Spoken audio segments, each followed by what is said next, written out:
تو ہوتا یہ ہے کہ چھوٹی سی تحصیل کا ایک شخص اور کسی جگہ اسے کوئی نمائندگی ہے تو وہ بات کرتا ہے، ہم تقریریں کر دیتے ہیں، آپ لوگ سن لیتے ہیں، ذرا غور تو کریں کیا کہہ رہا ہوں۔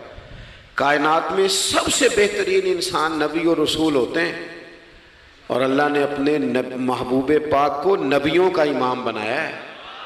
اس فضیلت کو سمجھیں۔ یہاں نا جو لوگ لاڈلا کہلاتا ہے نا کوئی بندہ کہ میں لاڈلا ہوں، ویسے یہاں لاڈلے بدلتے رہتے ہیں، کبھی کوئی لاڈلا ہوتا ہے کبھی کوئی لاڈلا ہوتا ہے، ویسے یہاں لاڈلے بدلتے ہیں، لیکن جو لاڈلا ہوتا ہے نا وہ بتاتا بھی ہے کہ میں لاڈلا ہوں۔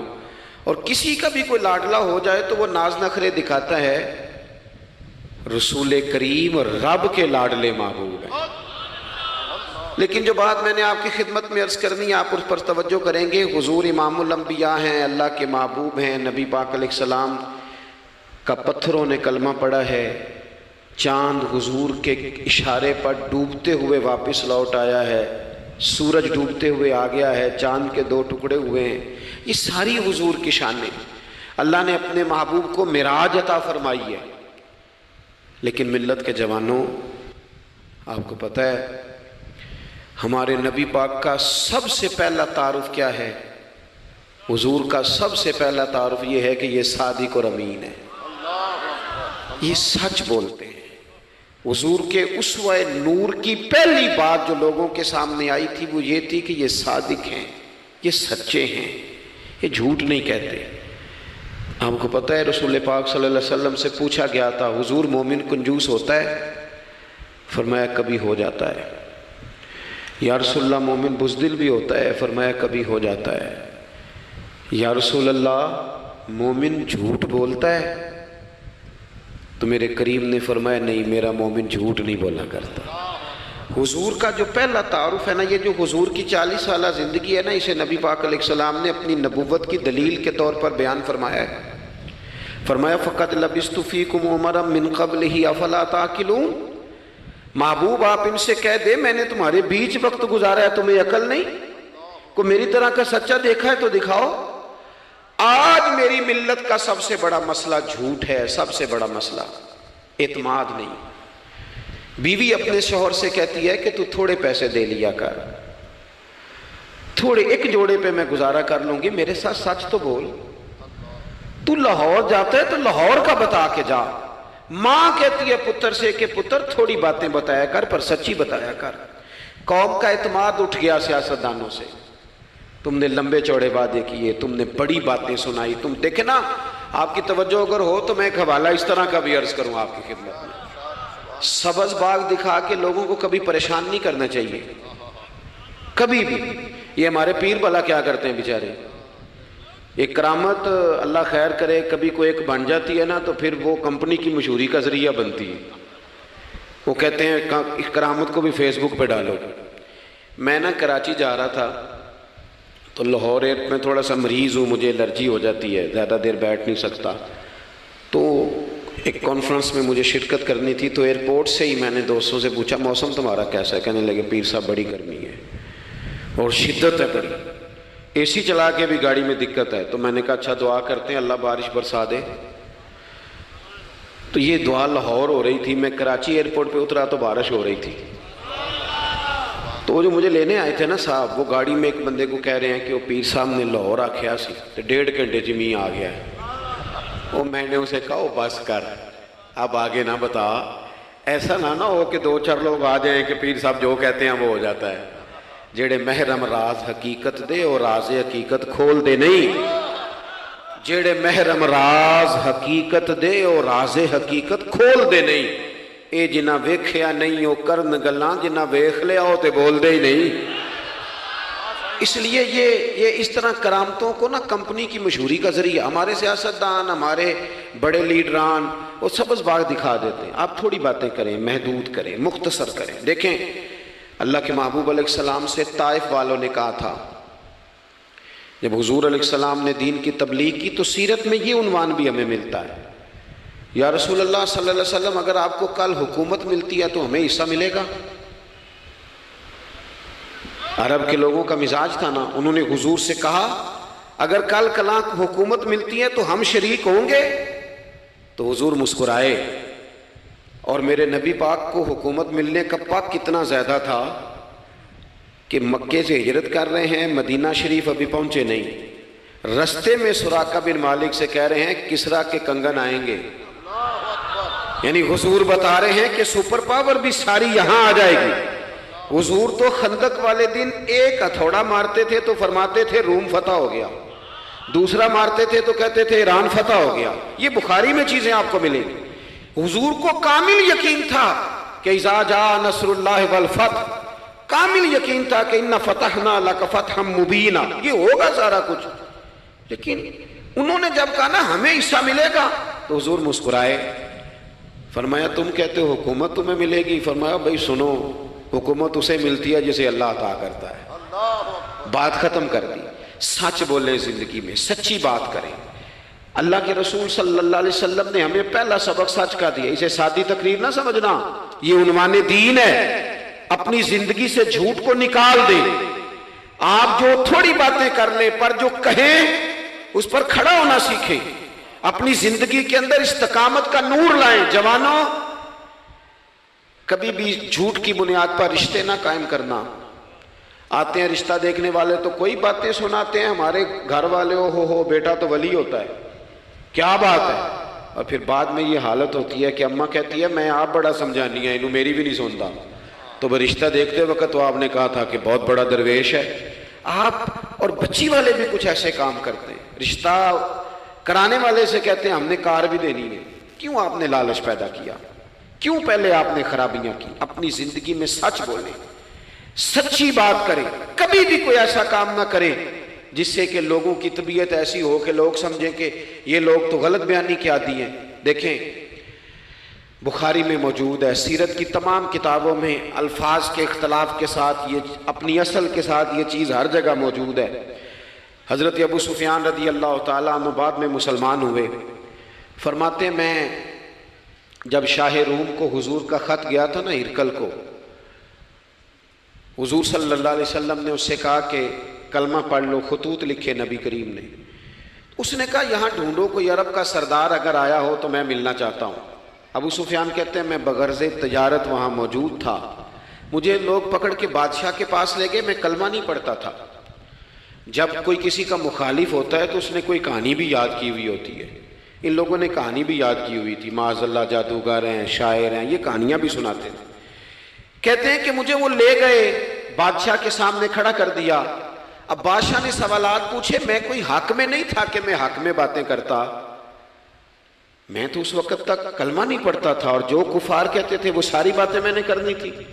کہتے ہیں بادشاہ نے اپنے دربار میں کھڑا کر کے سوال کیے، بڑے سوال پوچھے، بڑے میں نے جواب دیے، بڑے سوال پوچھے۔ یہ بھی پوچھا کہ ماننے والے ان کے غریب ہیں کہ امیر ہیں؟ میں نے کہا نہیں، ماڑے ماڑے بندے ہیں۔ میلاد کے جلوسوں میں بھی ماڑے ماڑے بندے ہی جاتے ہیں، ماڑے ماڑے ہیں، غریب لوگ ہیں۔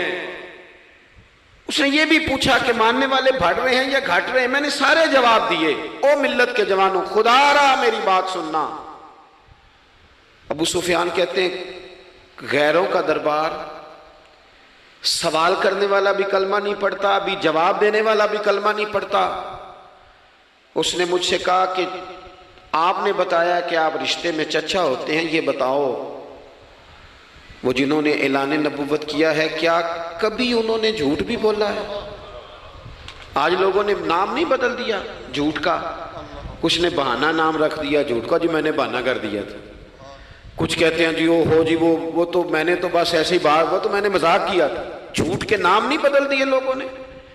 ابو سفیان کہتے ہیں مجھ سے بادشاہ کھڑا کر کے پوچھنے لگا کیا کبھی انہوں نے جھوٹ بھی بولا ہے؟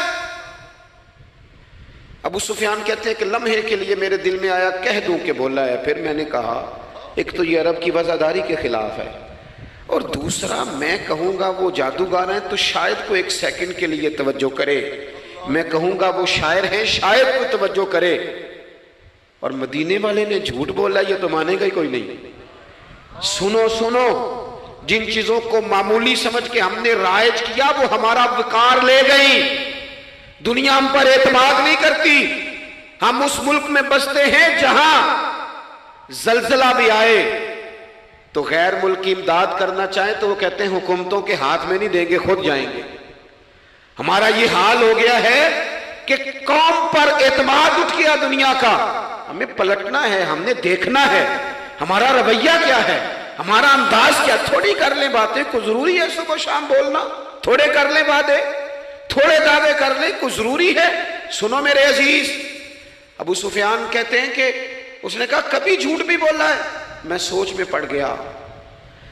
بادشاہ نے پھر دوہرا کے کہا, سردار چپ کر گئے ہو, میرے آخری سوال کا جواب دو, کیا کبھی اس کریم نے جھوٹ بولا ہے؟ ابو سفیان کہتے ہیں میرے ہاتھ میں چھڑی تھی, میں نے وہ زمین پر رکھی اور میں کھڑا ہو گیا. میں نے کہا سردار سن, وہ میرے رشتے میں بھتیجے ہیں, میری بڑی مخالفت ہے, میں نے ان کے خلاف جنگیں لڑی ہیں, کبھی وہ غالب آئے کبھی میں غالب آیا, آج تک میں لڑ رہا ہوں. لیکن میں ایک بات تمہیں ذمہ داری سے کہتا ہوں, میں غیر نہیں ہوں, وہ میرے بھتیجے ہیں. میں نے ان کو ماں کی گود میں بھی دیکھا ہے, دادا کے کندھوں پہ بھی دیکھا ہے, چچا کے گھر میں بھی دیکھا ہے, ختیجہ کا دولہا بنے بھی دیکھا ہے, زینب سے لے کر فاطمہ تک بیٹیوں کو گود میں کھیلتے بھی دیکھا ہے, میں نے انہیں بدر اور احد میں آتے بھی دیکھا ہے. میرے سامنے پیدا ہوئے اور میرے سامنے ان کے بالوں میں سفیدی آئی. مخالفت اپنی جگہ پر میں تمہیں یہ بات ذمہ داری سے بتاتا ہوں, اس محبوب کی زبان سے جو بھی نکلتا ہے حق اور سچ ہی نکلا کرتا ہے. وہ اسیر دشمن کی چاہ میں بھی, مخالفوں کی نگاہ میں بھی وہ امی ہے, صادق ہے, معتبر ہے. میرا پیغمبر عظیم تر ہے, میرا پیغمبر عظیم تر ہے, میرا پیغمبر عظیم تر ہے. ابو سفیان کہتے ہیں میں یہ لفظ کہے تو کتنے ہی لوگ دربار میں رو پڑے, ایک سناٹا چھا گیا, کوئی صحابی نہیں وہاں, کوئی نعرہ لگانے والا نہیں, کوئی اپنا نہیں, لوگ رو پڑے. کہتے ہیں بادشاہ نے چادر اٹھائی کندھے پہ رکھی, کچھ دیر سوچتا رہا, پھر وہ چل دیا. میں نے پیچھے سے آواز دی, میں نے کہا تو نے اتنے سوال پوچھے, میں نے اتنے جواب دیے, کوئی رزلٹ بھی تو بتانا کیا نکلا, نتیجہ کیا ہے؟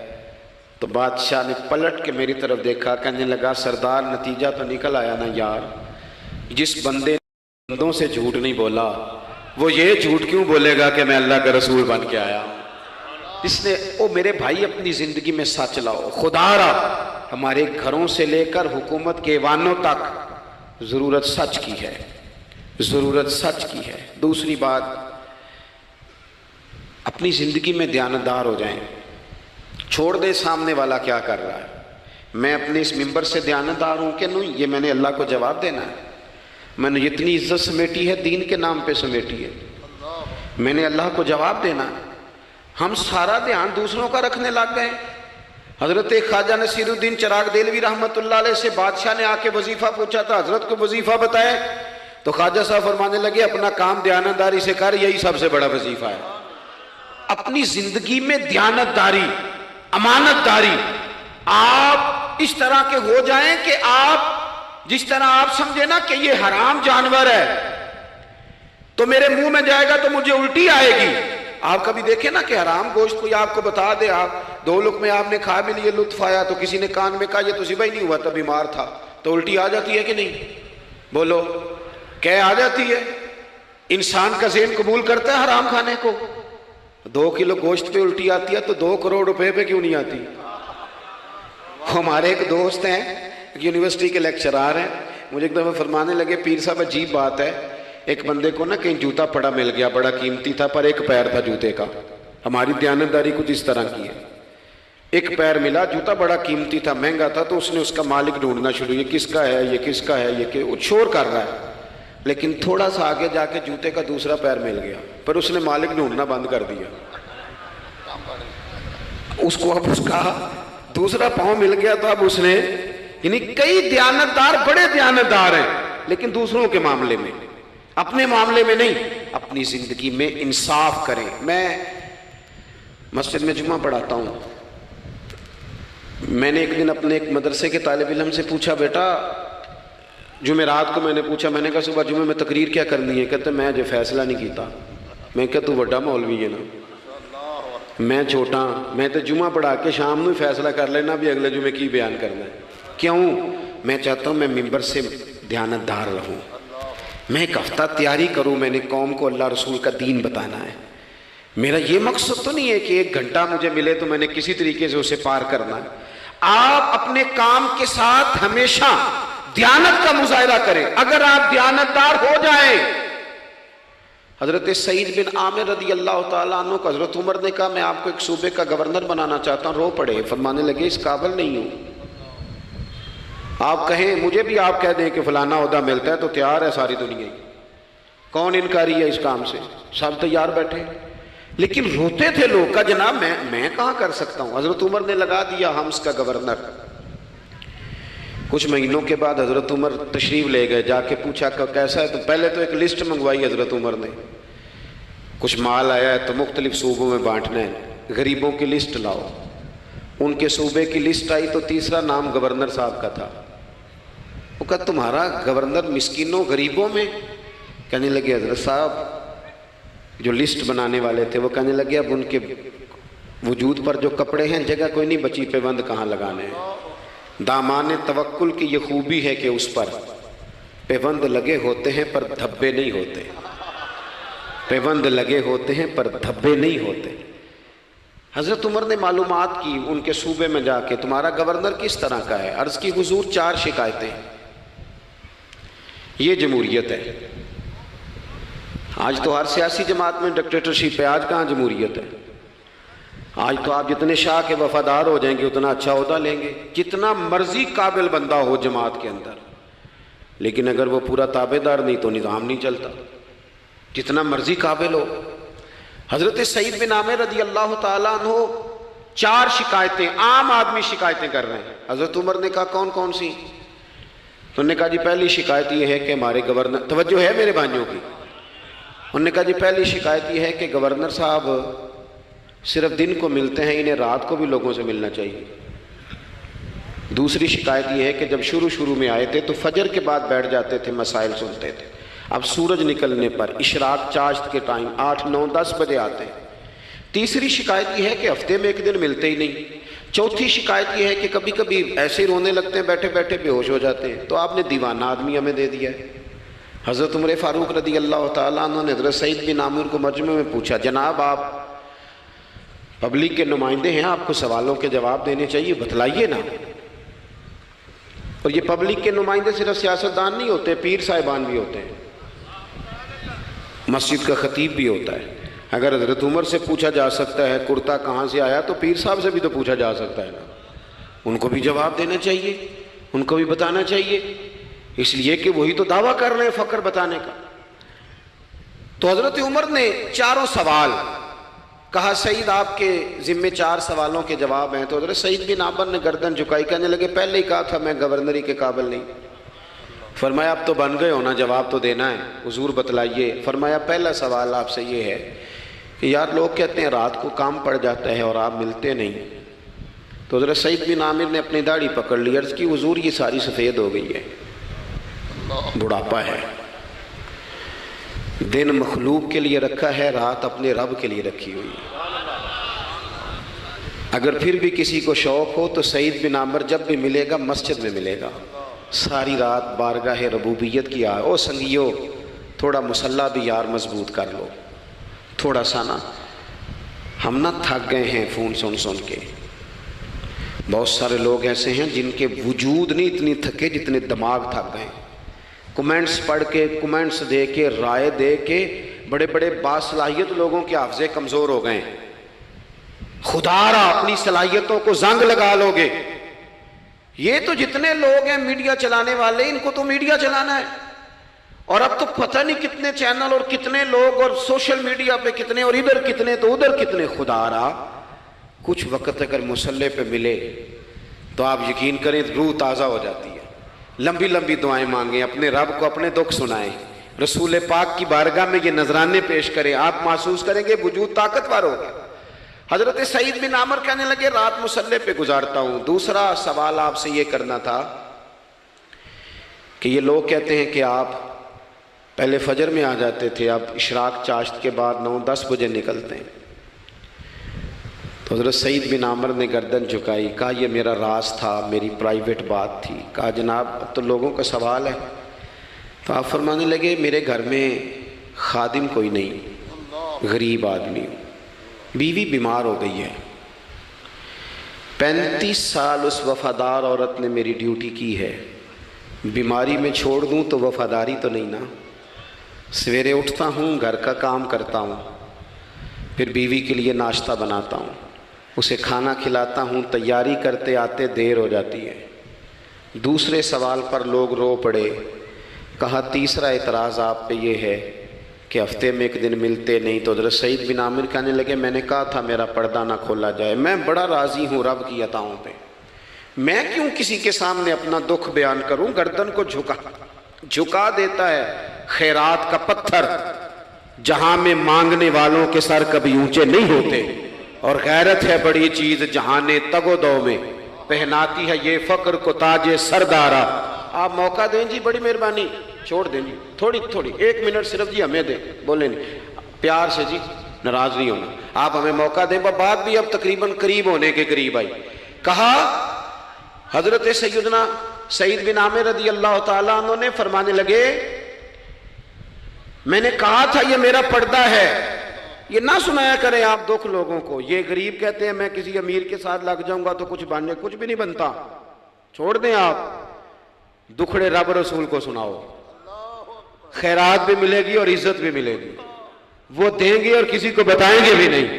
حضرت سعید بن عامر رضی اللہ تعالیٰ عنہ سے تیسرا سوال ہوا، کہا جناب آپ ہفتے میں ایک دن ملتے نہیں، تو فرمانے لگے میرا راز تھا پر بتا دیتا ہوں، جوڑا ایک ہی ہے میرے پاس، ہفتے میں ایک دن دھو لیتا ہوں، پھر بیوی کے کپڑے پہن کے سارا دن بیٹھا رہتا ہوں، اگر دوسرا جوڑا ہو تو یہ کام نہ کروں۔ حضرت عمر رو پڑے، کہا جلدی سے چوتھے سوال کا جواب بھی دے، کبھی کبھی روتے ہو تو بے ہوش ہو جاتے ہو۔ وہ پھر رو پڑے، عرض کرنے لگے حضور 40 سال کی عمر میں کلمہ پڑھا، میرے سامنے حضرت خبیب کو پھانسی دی گئی مکے میں، جب وہ اپنی پچھلی غلطیاں یاد آتی ہیں تو پھر رو پڑتا ہوں، یاد ماضی عذاب ہے یا رب، میں تکلیف میں آ جاتا ہوں، سوچتا ہوں اگر اللہ نے سوال کیا تو کیسے جواب دوں گا، اس لیے برداشت نہیں ہوتا تو رو پڑتا ہوں۔ چاروں سوالوں کے جواب دیے تو حضرت سعید بن عامر کہنے لگے اب آپ نے مجھ سے سوالوں کے جواب تو لے لیے، اب میری سزا کا بھی تو اعلان کرے نا، بتائیں نا۔ تو حضرت عمر نے ہاتھ اٹھائے اور کیا لفظ کہے، کہے اللہ میرے نبی کی امت کو اس طرح کے کچھ اور لوگ بھی عطا فرما، کچھ اپنی زندگی میں دیانتدار ہو جائیں۔ تیسری بات آپ کی خدمت میں عرض کرنی ہے، رسول پاک صلی اللہ تعالیٰ علیہ وسلم نے نا ہمیں خالص کیا ہے، حضور کا سارا دین اخلاص کا درس دیتا ہے۔ یہ جو ریاکاری ہوتی ہے نا، نوجوانوں میری بات پہ غور کرنا، یہ جو ریاکاری ہوتی ہے نا، یہ بنیادی طور پر اداکاری ہوتی ہے۔ اداکاری بندہ زیادہ کر نہیں سکتا، تھک جاتا ہے۔ مخلص زندگی وہ ہوتی ہے جو آپ نارمل جیتے ہیں۔ مخلص آپ ہوتے ہیں جب آپ اپنی والدہ کے پاس نہیں بیٹھے ہوتے، آپ نے جب 5 سٹار ہوٹل میں روٹی کھانی ہے نا تو پھر آپ کو پلیٹ کے ساتھ ٹیشو پیپر بھی ساتھ رکھنا پڑتا ہے، پھر رج کے روٹی کھائی بھی نہیں جاتی۔ رج کے کب کھائی جاتی تھی؟ میں ایک جگہ مجھے بڑے اچھے ہوٹل میں رکھا گیا اور مجھے بڑا انہوں نے محبت کی، تو جب میں لوٹ رہا تھا نا واپس پاکستان تو مجھے کہہ رہے تھے آپ کو مزہ تو آیا ہوگا، میں نے کہا نہیں جی، سچ پوچھیں تو پھر یہ ہے کہ مزہ جب ہی آتا تھا جب اماں سویرے روٹیاں پکاتی تھی، وہ کہندی سی پتر ہے پیڑا نہ اتنے کول ہی لے آیا، تو اس کے پاس بیٹھتے تھے، تو پھر اماں جب سالن دیتی تھی تو کہتی تھی ہور نہیں ہو ملنا، دوجیاں نوں بھی دینا ہے۔ اور پھر لطف اس وقت آتا تھا جب بار بار کہتے تھے اماں جی چلو تھوڑا جاتے تھے ہونا ہونا تھوڑا جا، تو پھر اماں کئی دفعہ کہتی تھی کہ میں نے وہ اس سے نکال کے فریج میں رکھ دیا، بڑے بھائی نے کام سے آ کے روٹی کھانی ہے، اب یہ برتن ہے اسی کو صاف کر لے۔ او بھائی میں نے اپنے ابا جی کو دیکھا خودداری کا، میں نے ایک دن ان سے پوچھا، میں کہ ابا جی تو انہوں پسند کی ہے، ہم پڑھتے تھے نا انٹرویو اخباروں میں تو 2-4 سوال ہر بندہ پوچھتا تھا، اب تو انٹرویو زیادہ لوگ لیتے ہیں تو اب تو کبھی اتنا موقع ہی نہیں ہوتا کس کا سنیں کیا کریں، یہ تو چھوڑ دیا کام۔ اخبار میں کبھی انٹرویو آتا تھا تو مسجع مقفع ہوتا تھا، لکھنے والے بھی اچھے ادیب ہوتے تھے، جملے چبھتے نہیں تھے طبیعت، تو 2-4 سوال بڑے ضروری ہوتے تھے، پھول کون سا پسند ہے، کھانے میں کیا پسند ہے، رنگ کون سا پسند ہے، یہ 2-4 سوال ہر ایک سے ہوتے تھے۔ میں نے اپنے والد صاحب سے ایک دن پوچھا، میں کہ ابا جی تو پسند کیے؟ تے فرمان لگے پتر جے تے لگی ہوئے بھوک تے پھر ہر تے جے نہ لگی ہوئے تے پھر نخرے ہی نخرے نے. تو اس لیے بھوک لگی ہو. وہ ہمیں پتہ کیا بتاتے تھے؟ میں آج بھی نا بہت ساری چیزیں گاڑی میں رکھ لیتا ہوں. آج بھی جو کھانا اپنی مرضی سے کھاتا ہوں وہ پیٹ بھر کے کھایا جاتا ہے. جو تصویروں کی شدت سے باہر ہوتا ہے وہ کھایا جاتا ہے. اس کو آپ قبول کر لیتا ہے آپ کا وجود. یاد رکھنا میرے عزیز، میرے نبی پاک صلی اللہ علیہ وسلم نے فرمایا ہے بہترین روٹی وہ ہے جو تو اپنے ہاتھوں کی کمائی سے کھاتا ہے. وہ بہترین رزق ہے جو تو. اور حضور نے فرمایا اللہ کے نبی حضرت داؤد محنت کر کے کھانا کھاتے. دعوتوں پہ جا کے تو بندہ بیمار رہنے لگ جاتا ہے، وہ تو کام ہی ختم ہو جاتا ہے. والد صاحب کہا کرتے تھے کہ لو میں پا دیتے نے تانوں دانے پڑولے چ تے ماں تہاڈی نے تانوں چار پا دیتا ہے، لو ہن تانوں پرواہ نہیں ساریاں گرمیاں، موج کرو. یہ اصل تھا ہمارا. اس پہ واپس آ جائیں، اس پہ آ جائیں. یہ صحت افزا روٹیاں یہ کھائیں. بڑی گاڑیوں کا اور بڑی چیزوں کا شوق چھوڑ دیں، محنت ڈٹ کے کریں، لیکن زندگی اصل پہ لے آئیں. اصل زندگی خالص ہوتی ہے. میرے نبی پاک صلی اللہ علیہ وسلم نے فرمایا ریاکار، میں پوری حدیث نہیں سناتا، اشارہ کرتا ہوں. حضور نے فرمایا ریاکار اگر عالم بھی ہو، ریاکار اگر سخی بھی ہو، حتیٰ کہ صحیح حدیث میں فرمایا ریاکار شہید بھی ہو اور ماری جائے اس نیت سے کہ لوگ مجھے شہید کہیں گے، تو فرمایا صبح قیامت اللہ ان اعمال پر بھی اجر عطا نہیں کرے گا. اپنی زندگی میں اخلاص پیدا کریں. اور جب خلوص آتا ہے، جب للہیت آتی ہے، مشکل ترین خلافت حضرت ابوبکر صدیق کی ہے. یہ جو حضرت عمر نے بڑی اعلیٰ خلافت کی ہے نا، یہ بنیادیں حضرت ابوبکر نے مضبوط کر کے دی تھی. فتنوں کے تو سر کچل دیے تھے حضرت صدیق اکبر نے. اب حضرت عمر کے لیے کام کرنا انہوں نے آسان کر دیا تھا. میں اکثر کہا کرتا ہوں کہ حضرت عمر کی خلافت کی مضبوطی میں بڑا کردار حضرت ابوبکر صدیق کا ہے. اگر وہ مضبوطیاں نہ کرتے اتنی تگڑی تو کام آگے چلتا نہیں تھا. حضرت سیدنا ابوبکر صدیق کو بڑے فتنوں کا سامنا تھا. ختم نبوت کے محاذ پر کام کرنا ہے، منکرین زکوٰۃ پیدا ہو گئے، امت کو سنبھالنا ہے. یہ ساری ڈیوٹیاں کر کے نا دنیا سو جاتی تھی. وہ دنیا سو جاتی تھی. حضرت صدیق اکبر ایک نابینا مائی کے گھر میں جھاڑو دینے چلے جاتے تھے. جب بندہ مخلص ہو جاتا ہے نا، ایک نابینا معذور عورت جھاڑو دے رہے ہیں، جب تھوڑا سا وقت بچتا نا عصر کے لیے، یہ ٹائم میں نے اپنے لیے رکھا ہوا ہے، تو مدینہ شریف میں ایک بیوہ تھی جس کی 5-6 بیٹیاں تھی، بیٹا کوئی نہیں تھا. اس کے گھر جاتے تھے، بکریوں کا دودھ دھو کے آتے تھے. معمولی آدمی نہیں، خلیفہ وقت کی بات. کس لیے؟ یہ کام روحانی تسلی کا باعث بنتے، یہ کام آپ کو سکون دیتے، یہ آپ کے اندر وہ طاقت پیدا کرتے ہیں کہ آپ لڑ سکتے ہیں دنیا سے. جب آپ کے پیچھے دعائیں ہوتی ہیں تو پھر میدانوں میں کھڑا رہنا آسان ہو جاتا. حضرت عمر فاروق فرماتے ہیں تیسرا دن تھا جناب صدیق اکبر کے وصال کو. میں مسجد نبوی شریف میں بیٹھا تھا تو 2-3 چھوٹی چھوٹی بچیاں آ گئیں. آگے کہنے لگی چچا آپ خلیفہ بنے. میں نے کہا ہاں. ہمارے ساتھ چلیں گے؟ میں نے کہا پتر تمہارے ساتھ کیا ہے؟ کہنے لگی ابو بکر صدیق عصر کے بعد ہمارے گھر آتے تھے، ہمارا بھائی کوئی نہیں، باپ انتقال کر گئے، بکریوں کا دودھ دھو کے دے جاتے تھے، کچھ بیچ کے گزارا کر لیتی تھی، کچھ پی لیتی تھی. 3 دن سے میری ماں رو رہی ہے، میری بہنیں روتی ہیں، اکھاں جدو میٹیاں زمانہ مینو روے گا. اونج تے بے قدراں کچھ قدر نہ جاتی کیتی خوب تسلی ہو، لیکن اکھاں جدو میٹیاں زمانہ مینو روے گا. اپنا تے اپنا بیگانہ بھی مینو روے گا. جدو نہ میں دسیا میں خاراں نو میخانے وچ، پھر جام ٹوٹ جان گے تے میخانہ مینو روے گا. کئی لک لک رون گے تے کئی بک بک رون گے. گلیاں دا یانا تے سیانا مینو روے گا. اور کسی نے کہا تھا میرے مرنے پہ ہر سو شور مچ جائے گا دیکھو گے. یہ رحمت کی امید لگاتے کہا، کرم کی امید، عاجزی سے کہا، نذرانے میں کہا کسی درویش نے. کہنے لگے میرے مرنے پہ ہر سو شور مچ جائے گا دیکھو گے. کہنے الوداع سرکار خود تشریف لائیں گے. اور کسی نے کہا تھا کہ بعد مرندے مکھڑا میرا ہو جاوے گے تازہ. پھر سمجھ لینا محبوب میرے نے آن پڑھیا جنازہ۔ تو بھائی اپنی زندگی میں اخلاص پیدا کرے۔ ہم نا غریب لوگ بھی امیروں سے تصویر کھنچوانا پسند کرتے ہیں، امیروں سے اپریشیٹ کرنا چاہیے محنت کرنے والے آدمی کو، جس کو پسینہ آ گیا نا ریڑھی پہ کھڑے ہوئے، وہ بڑا باوقار آدمی، اسے پسینہ آ گیا۔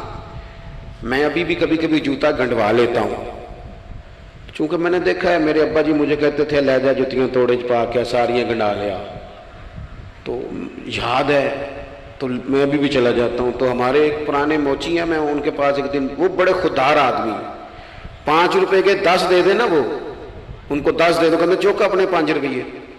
وہ ایک شاعر بیٹھے تھے نا، تو شاعر بھی بیچارے کئی اسی طرح کے ہوتے ہیں، ناراض نہ ہو جائیں شاعر، لیکن وہ کئی دفعہ نا ان کو بھی دیکھ کے لگتا ہے کہ کئی دنوں سے بیچارے نے روٹی نہیں کھائی۔ تو وہ موٹی چادر لیے گرمیوں میں کسی چوک میں بیٹھا تھا نا شاعر، تو کوئی بندہ جاتے ہوئے 5 روپے دے گیا۔ اس نے کہا یہ کیا ہے؟ کہنے لگا کھانا شانا کھا لینا۔ پر شاعر نے کمال بات کی، اس نے کہا یہ آرزو کرم اور میں آپ سے کروں، یہ آرزو کرم اور میں آپ سے کروں، یہ بھیک اس کو دیجیے جس کا خدا نہ ہو۔ اور میرے اعلیٰ حضرت کیا کہتے ہیں؟ کہتے ہیں کروں مدح اہل دول رضا۔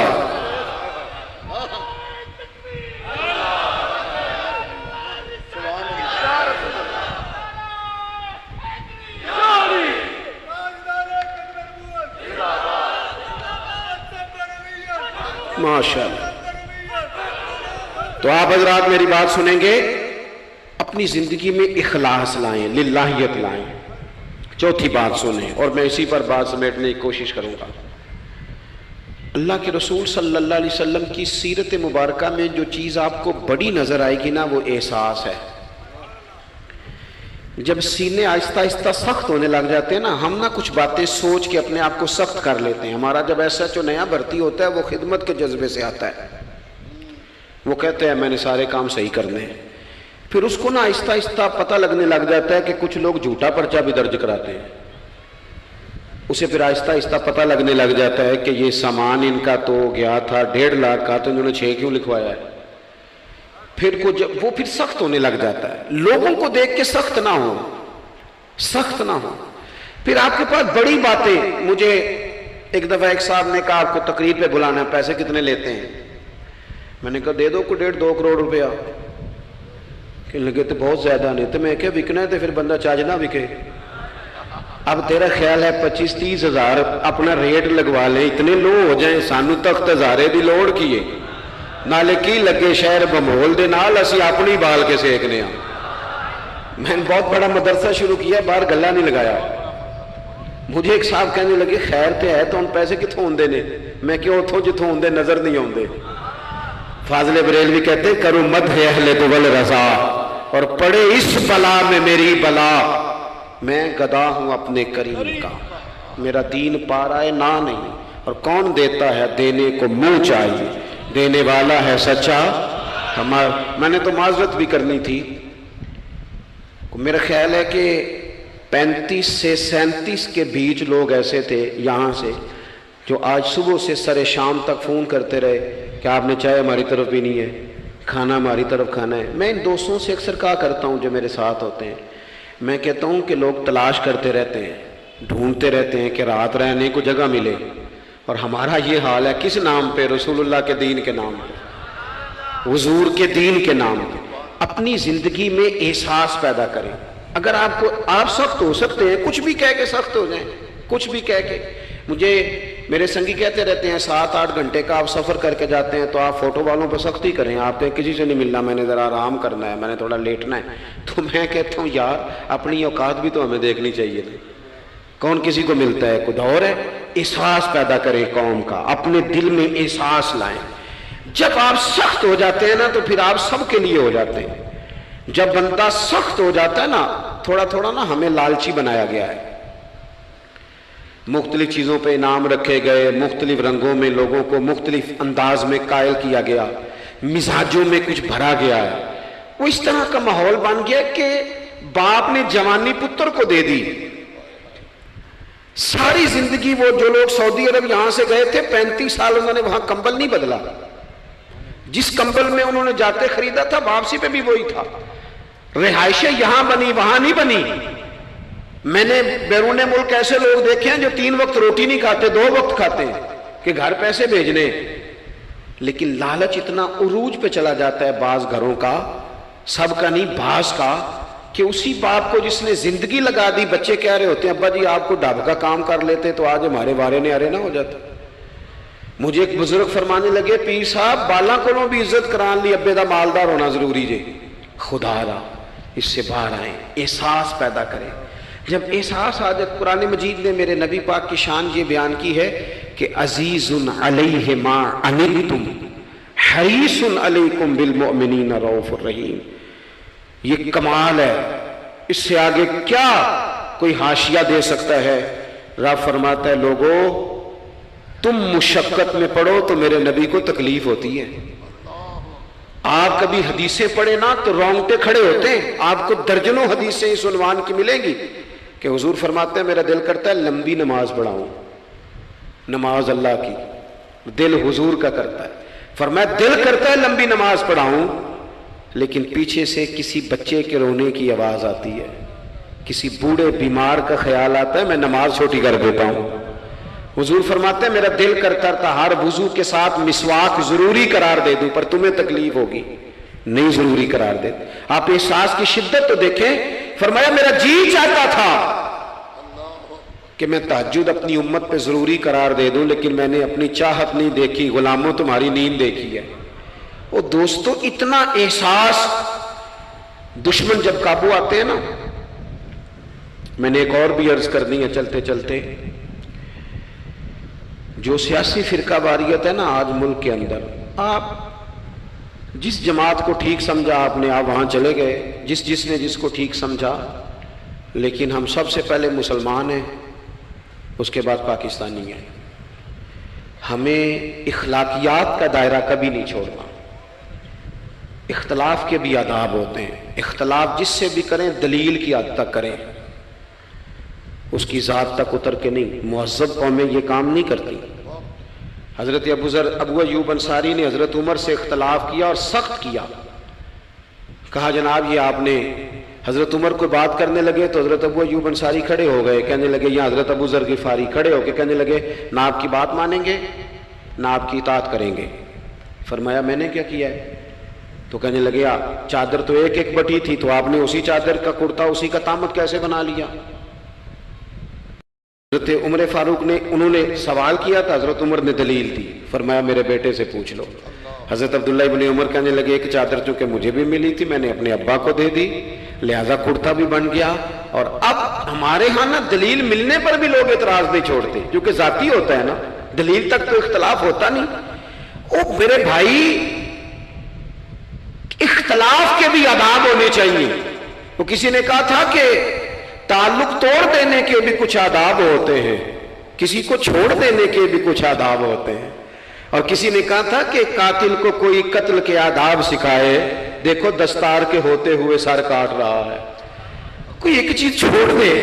ہمارے ہاں اتنی شدت ہو گئی اور بچے ہمارے ورکر سیاسی جماعتوں کے، خدا را آپ نے یہی بسنا ہے یہی رہنا ہے، یہ آپ کے اپنے لوگ ہیں، مہربانی کریں آپ ضرور ہائی لائٹ کریں کسی کی غلطی، لیکن دائرہ تہذیب کبھی نہ چھوڑیں.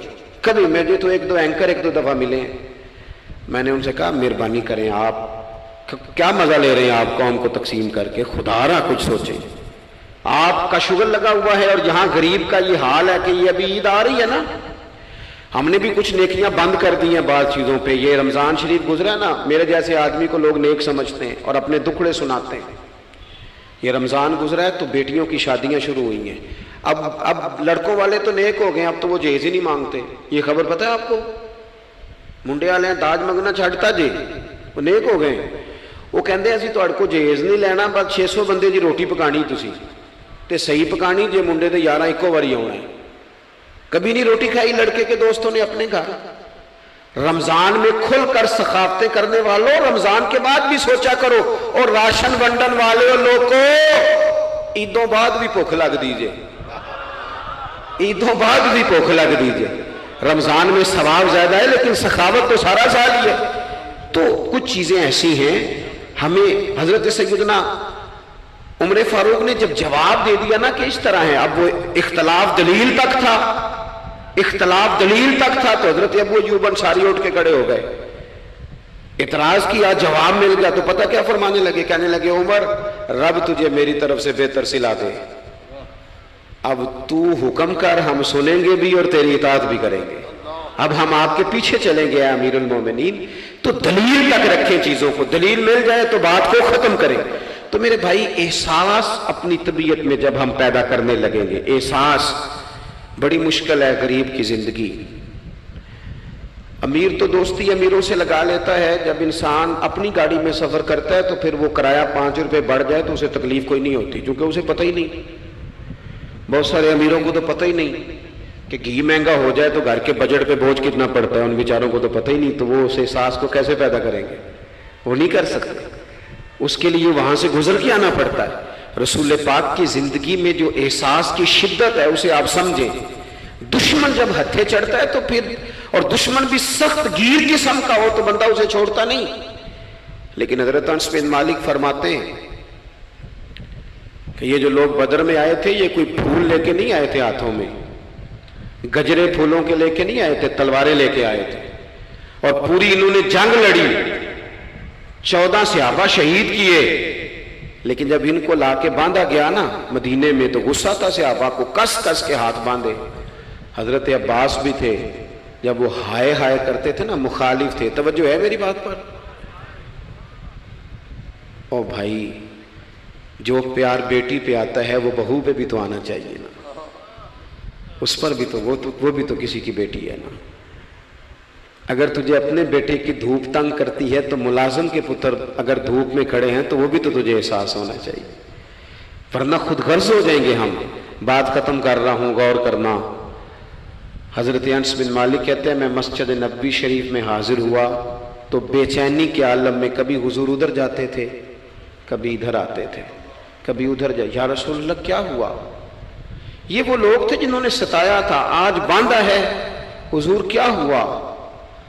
تو نبی کریم فرمانے لگے تم نے رسیاں زور سے باندھ دی ہیں، یہ ہائے ہائے کرتے ہیں، مجھے نیند نہیں آتی، ان کی رسیاں ڈھیلی کر دو۔ عزیز علیہ ما عنتم، حضور کے سینے میں درد رہا، وہ درد کبھی حضور کو طائف لے جاتا، کبھی کہیں، اور وہ درد کی وہ پیار کی شدت اتنی تھی کہ جب بڑی تکلیف دی نا میدان احد میں اور دانت مبارک شہید کر دیے تو حضرت صدیق اکبر نے کہا یا رسول اللہ دعا کریں یہ تباہ ہو جائیں، تو ہاتھ اٹھائے نبی پاک نے، دعا کیا کی؟ کہا اللہ انہیں ہدایت دے دے، انہیں پتہ ہی کوئی نہیں یہ کیا کر رہے ہیں۔ تو میرے عزیز، ایک تو اپنی زندگی میں سچ لائیں، خدا را سچ بولیں، آپ پکے وعدے کریں۔ میں ایک دن اپنی مسجد کے امام صاحب سے عرض کر رہا تھا، میں کہہ رہا تھا اگر آپ کہتے ہیں نا کہ 4:20 پہ فجر ہوگی تو کس پہ نہ پڑھائیں، آپ نے وعدہ کیا 4:20 کا، قوم کو تو انتظار کرنا چاہیے 1-2 منٹ، کوئی حرج نہیں، لیکن ہم جو وعدے کرتے ہیں ہمیں بھی پورے کریں، سچ بولیں، دیانتداری کا مظاہرہ کریں، زندگی خالص گزاریں، جس کے ساتھ بھی وقت گزاریں اس کی خیر خواہی کریں، مخلص ہو جائیں، اور اپنی زندگی احساس والی کریں۔ امام غزالی فرمایا کرتے تھے تو بانٹنے کا ارادہ کر، رب بانٹنے کی توفیق بھی دے دے گا، تو پروگرام تو بنا۔ اللہ کی بارگاہ میں دعا کرتا ہوں جن احباب نے اتنا سارا پنڈال اتنی محبت اور جد و جہد سے سجایا ہے، اللہ تعالیٰ انہیں دین دنیا کی برکتیں عطا کرے، ہم سب کو دولت اخلاص عطا فرمائے۔ آخر دعوانا ان الحمد للہ رب العالمین۔